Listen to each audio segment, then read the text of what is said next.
Hey, what's up? It's Antonio. Welcome back to my channel on Who's Ready for Some Fighting Words. In this video, I want to make a video about Claressa Shields.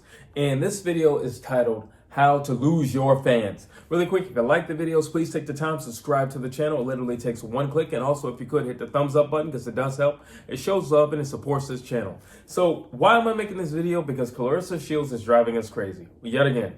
And this time, it's not even her threatening to or wanting to fight Keith Thurman. Now she's challenging people to a fight. Claressa Shields, tricks, antics. I get it. You know, the sport of women's boxing is not that deep. This women's fighting in general, in terms of the talent pool and the draw power, is not that deep, especially in her weight classes.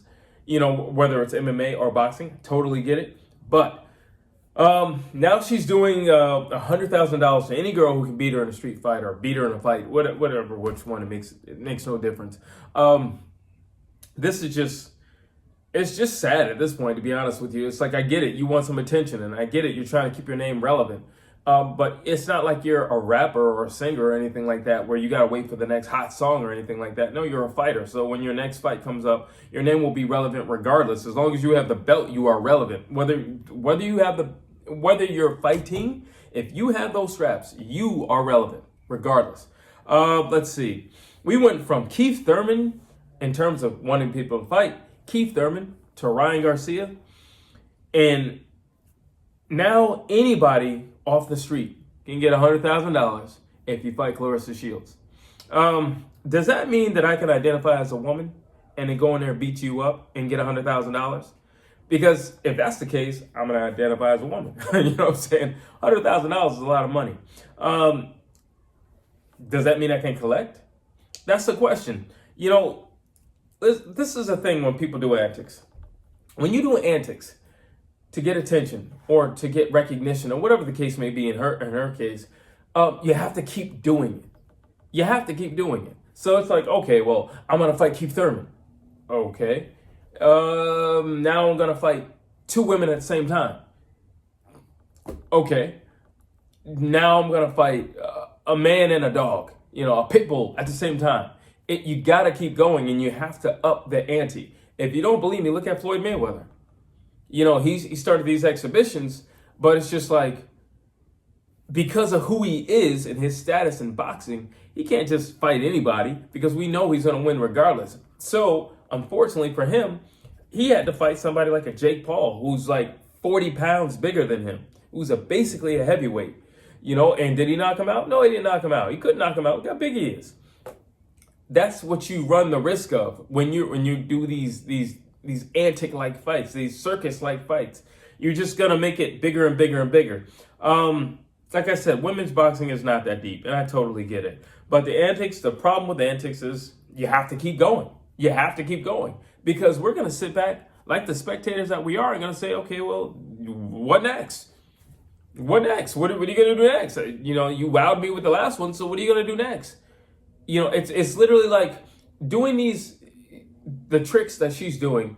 It's like a sequel to a movie. Well, okay, you saw this movie, so you expect part 2 to be even better. Bigger explosions, more car chases, more everything, more action, more drama, more everything.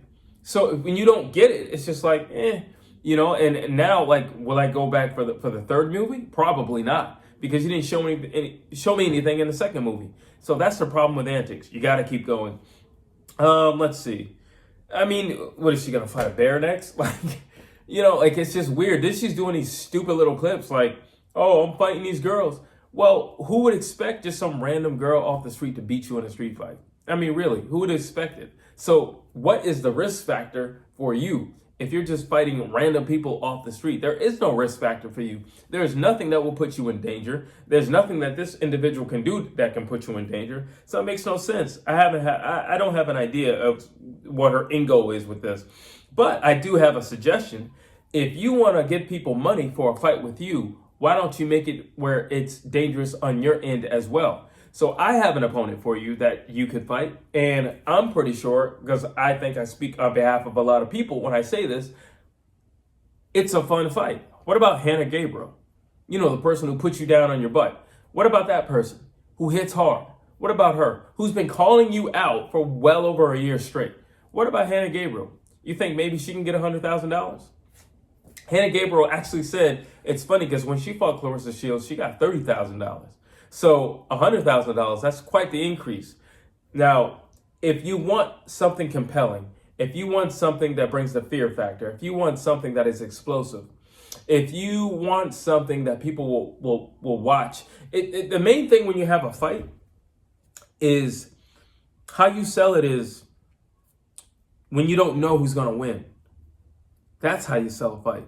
When you had Alexander Usyk and you had Tyson Fury, it's like, I don't know who's going to win. Mind you, I am the person who picked Alexander Usyk. I'm the guy. Everybody else didn't pick him. You can check ProBox, you can check all that. Nobody picked him. I picked him. So, but still, nonetheless, you look at the factors and say, well, I don't really know. That's what makes a fight compelling, because you don't know. That's what makes it compelling. You looked at Earl Spence, you looked at Charles Crawford before their fight. That's what made it compelling, because nobody knew. Nobody knew. And it was exciting. It was an adventure for all of us, because, you know, the debates were fun. It was fun to just meet a random dude and be like, who do you think's going to win? I don't know. I'm kind of feeling Terrence Crawford. Yeah, but Earl's been on a tear and he's been like dealing with people. And well, I don't know. Terrence Crawford knocks people out. And it was fun. Well, if you just fight random people off the street, I think it's safe to say that you're going to win. But if you fight a Hanna Gabriel, I don't know. Hanna Gabriel, that's been working. And I do follow Hanna Gabriel, and she works out like a mad woman. So I don't know. I think it would be fun. I think it would definitely be entertaining. And I think that fight is an easy sell.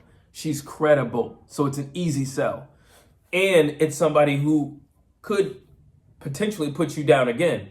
And quite possibly could put you out. So yeah, Hanna Gabriel. Why not that? Let's see.